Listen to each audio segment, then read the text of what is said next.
Chers amis, bonjour, bienvenue dans ce Good Morning Market du 12 février. Alors les indices stagnent toujours, le S&P 500 semble être dans un triangle et attend un catalyseur, peut-être que ça va être le CPI cet après-midi aux États-Unis. On a des contrats à terme du VIX toujours à leur support à 16,5, ils ne veulent pas céder. On attend quelque chose, ça risque d'être l'inflation cet après-midi, on verra ça. Partenariat entre BABA et Apple. BABA a progressé de 8%, le ticker c'est BABA, on arrive donc à la résistance à 118 BABA fait un triangle ascendant intéressant et Essilor annoncera les résultats après la clôture en France. Le gold s'est heurté à un petit mur, on va voir si c'est un gros mur ou un petit. Je vous ai préparé une très belle vidéo, restez avec moi sur le gold, on va bien s'amuser ensemble. Un petit graphique à vous montrer, là je suis sur ma page Twitter, mon nom c'est AntoineXTB et j'ai ce graphique intéressant à vous montrer que j'ai posté il y a un quart d'heure. C'est le nombre de fois que les termes intelligence artificielle et adoption ensemble sont mentionnés dans les retranscriptions durant les conférences d'entreprises cotées aux États-Unis durant la conférence des résultats d'entreprises trimestrielles. Et au dernier trimestre, on a battu un record, on a atteint la barre des 100 mentions. Donc voilà, l'IA est toujours à la mode, toujours un moteur essentiel à Wall Street. On bascule dans Xstation 5, chers amis, calendrier du jour. Et aujourd'hui, il y a l'IPC à 14h30 avant l'ouverture et ce sera suivi par des conférences de banquiers centraux. On aura également les stocks de brut à 16h30, mais voilà, le gros morceau de la journée, c'est l'IPC américain.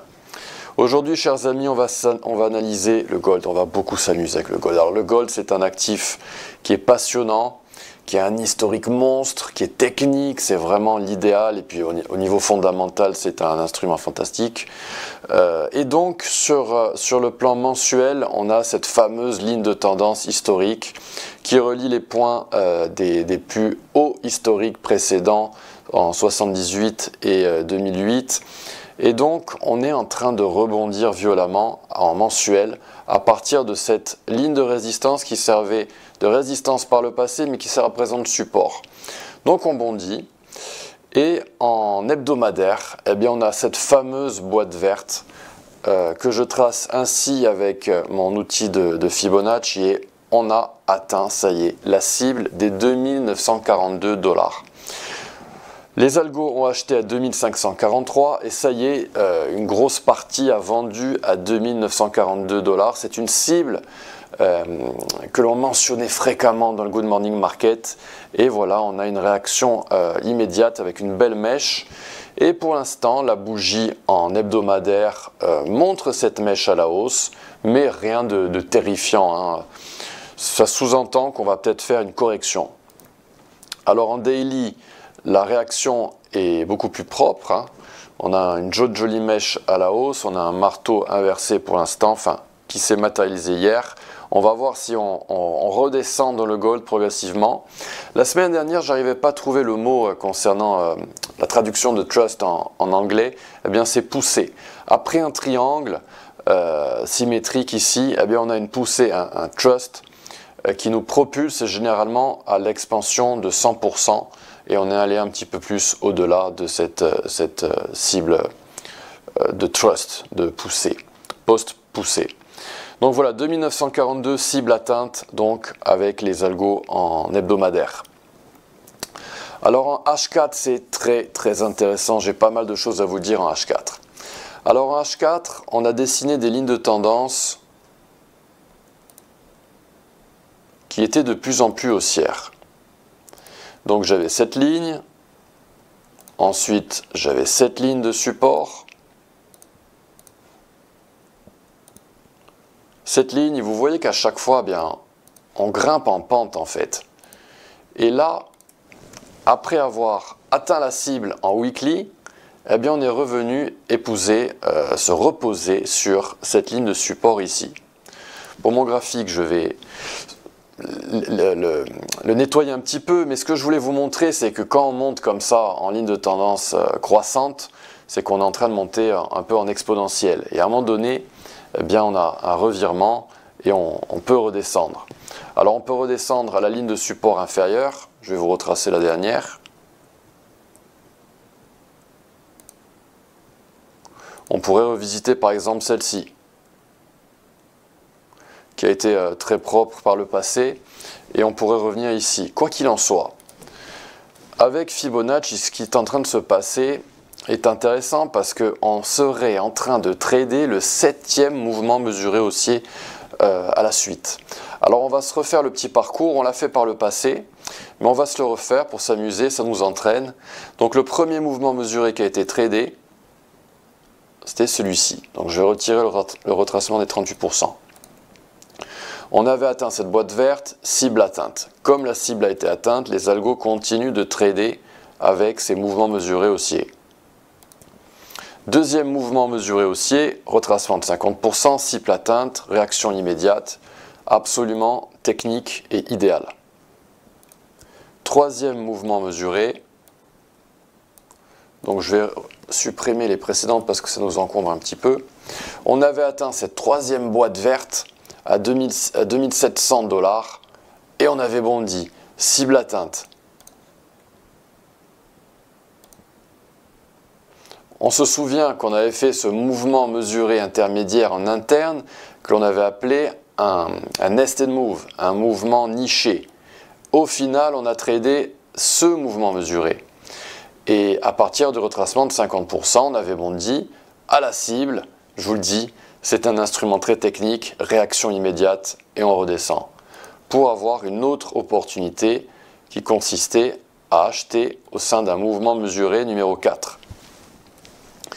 Retracement de 50%, cible atteinte, et là on a parcouru pas mal de chemin au-dessus de cette cible et on a fini par corriger. Et cette fois-ci, on s'est uniquement contenté du retracement des 38%. Pour ce mouvement mesuré numéro 6, le 50%, on n'a pas voulu le visiter. Là, je manque parfaitement sur le bottom avec la touche Shift. Donc 50% non visité, mais 38% oui. Ça sous-entendait que le marché commençait vraiment à être très bullish. On a atteint la cible à 2908, on s'est heurté au mur que je vous ai présenté précédemment en daily, en weekly, et là on corrige.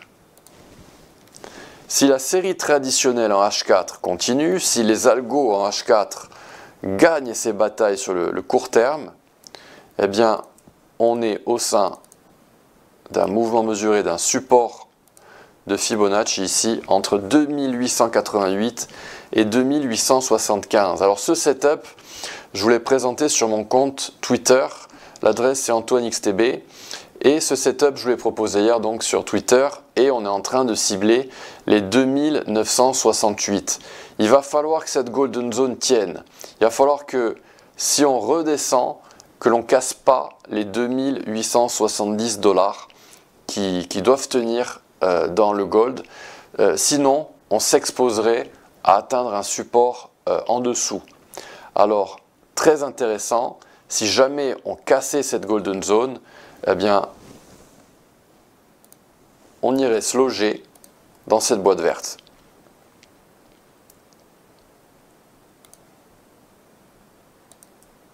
Et cette boîte verte, elle vous propose un support entre 2884 et 2848. Où est-ce qu'on a été hier après la petite chute en H4?